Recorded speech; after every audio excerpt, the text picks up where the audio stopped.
The story begins with Daniel LaRusso returning to Okinawa after hearing that an old dojo master has passed away, leaving behind a mysterious letter addressed to him. The letter speaks of an unfinished teaching and a warning about a new wave of fighters corrupted by fame and greed. Daniel feels a sense of responsibility and decides to stay longer, bringing his student Miguel Diaz along for the journey. Miguel is eager to learn the deeper philosophies of karate beyond tournaments. Their arrival stirs old emotions and long-buried rivalries among the Okinawan dojos. Back in Los Angeles, Johnny Lawrence is struggling to rebuild his life after Cobra Kai's downfall. He's teaching at a small community gym, but the spark that once drove him seems dimmed. One day, he receives a call from Daniel, who tells him about the strange letter and the shifting balance of martial arts in Asia. Johnny laughs it off at first but can't shake the feeling that something big is coming. Torn between staying with his family and joining Daniel, he ultimately decides to head to Okinawa to help his old rival. Meanwhile, a new fighter named Takeshi emerges in Japan, claiming to be the true heir of Miyagi-Do teachings. His dojo, called Dragon Fist, gains rapid fame online for its brutal efficiency and flashy style. Unlike the discipline of traditional karate, Takeshi promotes violence as a means of strength and domination. Young students across Asia begin following him, mesmerized by his charisma. Unbeknownst to everyone, Takeshi was once a rejected pupil of Mr. Miyagi, harboring resentment toward both Daniel and Miyagi-Do. When Daniel and Miguel visit Takeshi's dojo, they are met with open hostility. Takeshi accuses Daniel of corrupting Miyagi's legacy and challenges him to a duel. Daniel refuses, quoting Miyagi's lesson that karate is for defense only. But Miguel, unable to control his anger after seeing Takeshi disrespect Miyagi's name, accepts an unofficial sparring challenge. Though Miguel fights bravely, Takeshi's unorthodox techniques overwhelm him, leaving him injured and humiliated.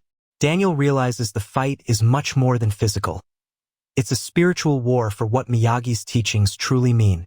As Johnny arrives in Okinawa, he finds Daniel struggling between peace and vengeance. Their reunion is tense at first, full of the old sarcasm and pride. But the two eventually find common ground as they realize they both lost their mentors Miyagi and Kreese in different ways. They begin training together again, combining the philosophies of Miyagi-Do and Eagle Fang. Miguel, still recovering, watches their unity with admiration, understanding that karate is more about inner strength than victory. Takeshi, feeling his dominance threatened, hosts an international martial arts tournament in Tokyo, inviting all dojos to prove their worth. He uses social media to amplify his message, "Only the strong deserve respect." Daniel refuses to participate, believing the event desecrates Miyagi's principles. But Johnny convinces him that walking away would mean letting Takeshi rewrite history. They decide to enter the tournament not to win, but to restore balance. Miguel insists on competing despite his injuries, and Daniel reluctantly agrees, warning him that true strength comes from restraint. Meanwhile, Johnny takes on a mentorship role with a new generation of Japanese-American students, realizing how far he's come from the Cobra Kai days. The team trains day and night under Daniel's calm wisdom and Johnny's fiery passion. Their harmony starts attracting attention, inspiring other dojos to reconsider their purpose. In a shocking twist, Takeshi recruits a familiar face, Robby Keene. Feeling betrayed by his father once again, Robby joins Dragon Fist to prove his independence. Takeshi manipulates Robby's anger, feeding his insecurities and molding him into a weapon against Miguel. When Miguel and Robby meet at the tournament's pre-event conference, the tension is palpable. But instead of hatred, Miguel expresses empathy, reminding Robby that they both grew up searching for belonging. As the tournament begins, Takeshi's fighters dominate, using brutal methods to disable their opponents. Daniel and Johnny's students hold their ground but struggle against Dragon Fist's relentless aggression. The crowd cheers for violence, reflecting Takeshi's toxic influence. But when Miguel enters the ring, he channels Miyagi's teachings, using defense, patience, and respect. His style stands out amidst the chaos, winning hearts even in defeat. Robby faces Miguel in the semifinals, their match echoing their long history.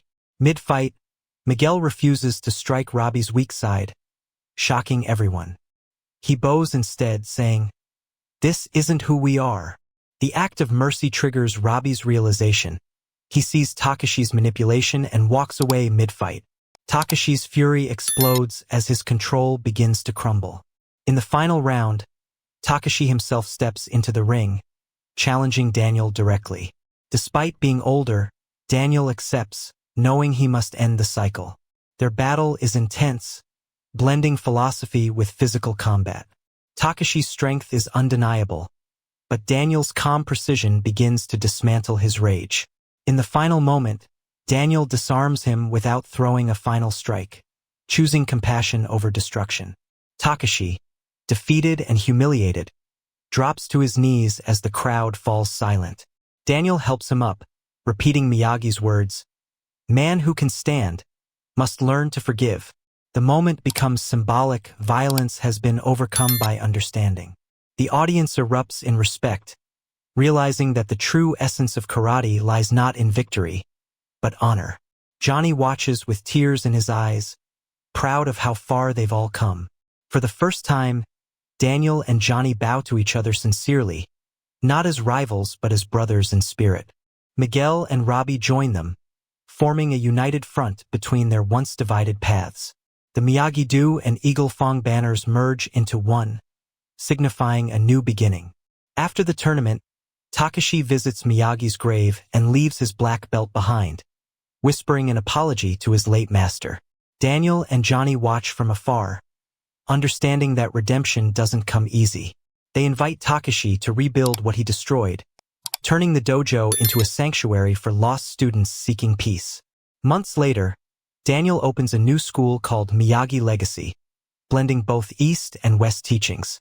Johnny teaches confidence and courage, while Daniel focuses on wisdom and patience.